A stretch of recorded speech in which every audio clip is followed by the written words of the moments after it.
오늘 말씀은 요한일서 1장 1절에서 10절의 말씀입니다. 요한일서는 요한복음과 매우 비슷한 부분이 많이 있습니다. 특히 1절에 태초부터 있는 생명의 말씀을 말하면서 2절에서 이 생명이 나타내신 바 되었다고 말하고 있는데, 이 부분은 요한복음 1장 14절의 말씀을 다시 생각하게 됩니다. 제가 한번 읽어드릴게요.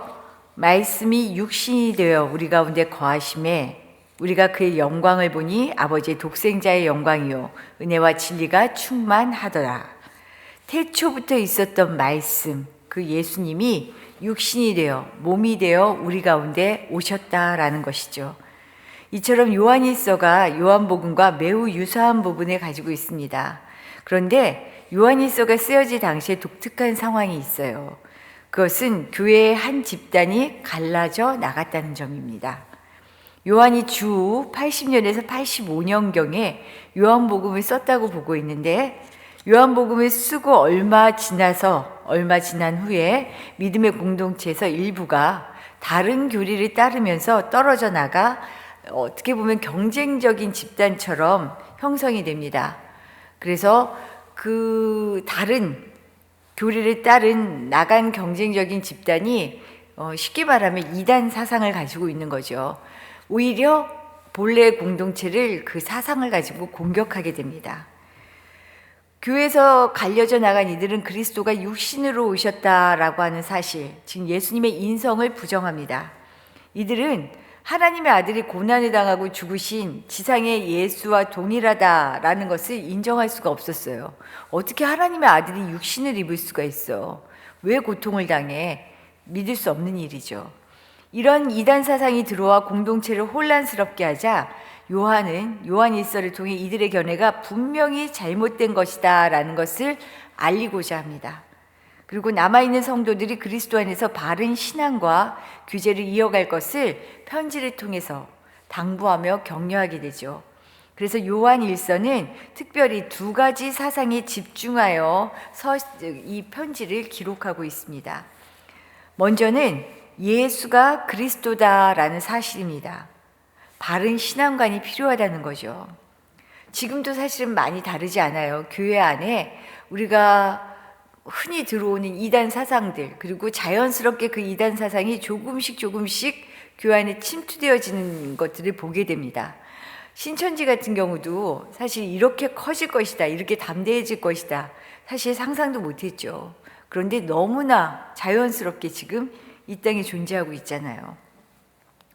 요한은 하나님의 아들이 실제로 사람이 되시고 죄를 위하여 속죄 제물로 죽으셨다는 것을 말씀을 통해 증거하고 있습니다.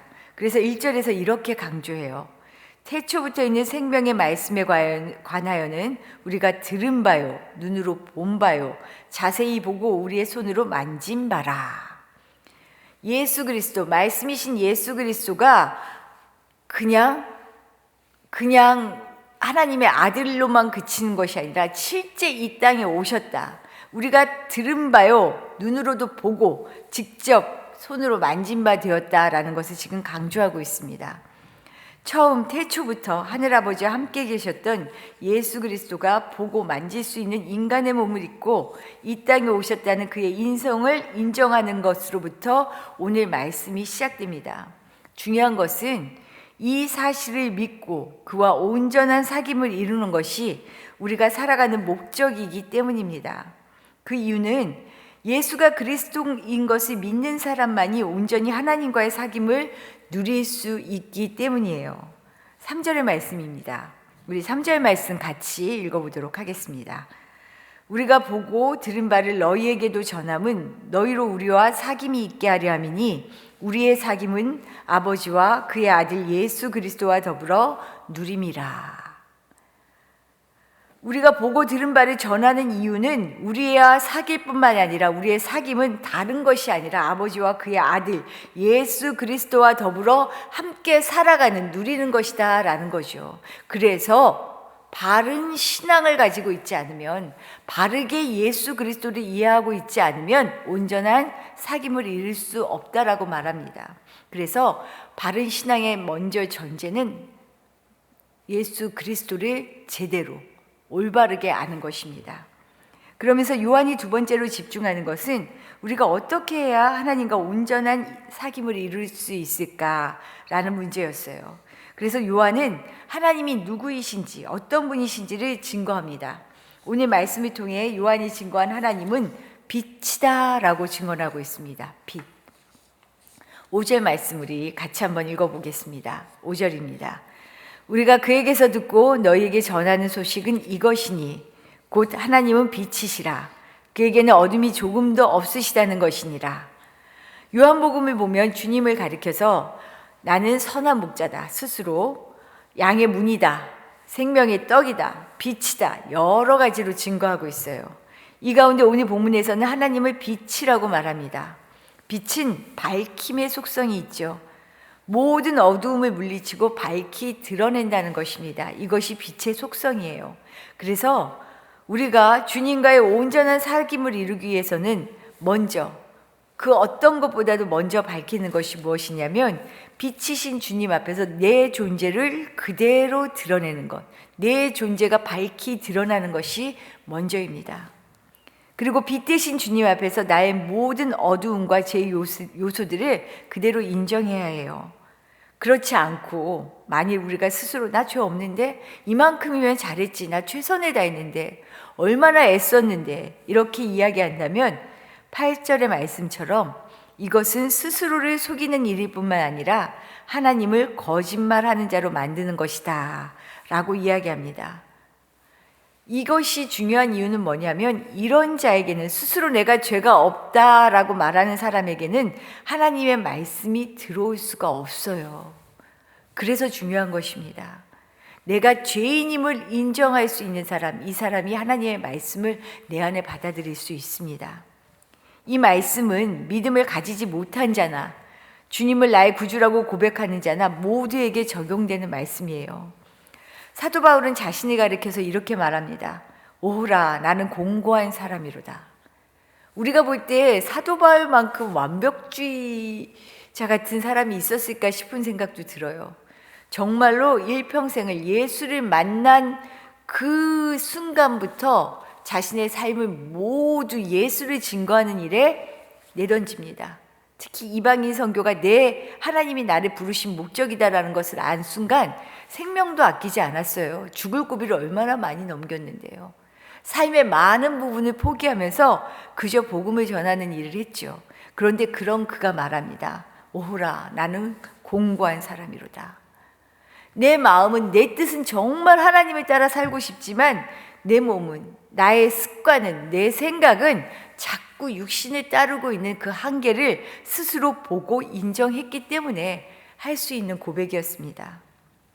분명히 예수 그리스도로 말미암아 사망에서 생명을 얻었지만 자신의 마음과는 다르게 하나님의 법보다 죄의 법을 따라 움직이는 연약한 인생, 이것이 사도 바울뿐만 아니라 우리 역시 마찬가지라는 거죠. 이런 모습을 스스로 애통해하며 자복하는 마음을 가지고 고백할 수 있어야 한다는 거죠. 이처럼 자신이 죄인임을 인정한 사람은 자신의 죄를 주님 앞에 낱낱이 자백해야 합니다. 만일 우리가 우리의 죄를 자백하면 무엇이 중요하냐면요, 저는, 우리 주 하나님은요 미쁘시고 의로우사 우리 죄를 사하시며 모든 불의에서 우리를 깨끗게 하실 것이다 라고 이미 약속하셨고 사죄의 선언을 하셨기 때문이에요. 우길 필요가 없어요. 숨길 수도 없어요. 우리는 죄인입니다. 그래서 남과 나를, 나는 더 나은 것 같은데 비교할 이유가 없어요. 똑같은 죄인이에요. 빛이신 주님 앞에서 나의 죄를 인정하고 애통하는 마음으로 자백하였다면 이제 과감히 우리의 발길을 주님의 길로 옮겨 놓아야 합니다. 주님을 구주로 고백하고 믿음을 얻어 죄의 종에서 하나님의 자녀라는 신분을 얻었지만 삶은 여전히 종의 모습을 벗지 못한다면 이것은 온전한 사귐을 이루었다 말할 수 없어요. 주님과의 온전한 사귐은 죄인인 나를 인정하고 자백함으로 나의 길을 죄의 길에서 하나님의 길로 돌이킬 때 가능한 일입니다. 사귐, 교제, 우리가 하나님과 기도하는 것도 사귐이다. 하나님과의 사귐을 위한 것이다. 교제해야 한다. 이런 말 많이 하는데 사귐과 교제란 생각과 마음이 맞아야 한다는 것을 전제로 합니다. 같은 생각을 가지고 한 방향을 바라보고 할 때 온전한 사귐이 가능하죠. 서로 다른 생각과 뜻을 가진 사람은 어떻게 해요? 결국 반목할 수밖에 없습니다. 함께 사는 부부를 생각할 때 쉽게 이해할 수 있잖아요. 다른 생각, 다른 마음을 품고 온전한 사귐을 이룰 수가 없다는 것이죠. 그래서 믿음으로 사는 일, 이 땅에서 우리 그리스도인은 주님과 온전한 사귐을 이루기 위해서 먼저 내가 주님의 뜻, 주님의 생각, 주님의 마음을 품으려 말씀과 기도, 이 훈련에 힘쓰는 이유가 바로 이것입니다. 다른 것이 아니에요. 내 생각과 내 뜻과 세상의 방식이 우린 너무 익숙하잖아요. 늘 이 자리에 있기 때문에 죄에서 벗어나지 못하는 너무너무 안타까운 상황들이 있잖아요. 그럼에도 불구하고, 아니 오히려 그래서 우리가 날마다 빛이신 하나님 앞에 우리를 비추어 봅니다. 우리를 내어놓고 자백하고, 그리고 우리가 다시금 하나님의 길로 나아가는 것, 하나님의 뜻에 마음에 맞추는 것, 이것이 주님과의 사귐을 이루는 삶이죠. 이렇게 오늘도 주님과 온전히 사귀어가는 복된 날 되시기를 축복합니다.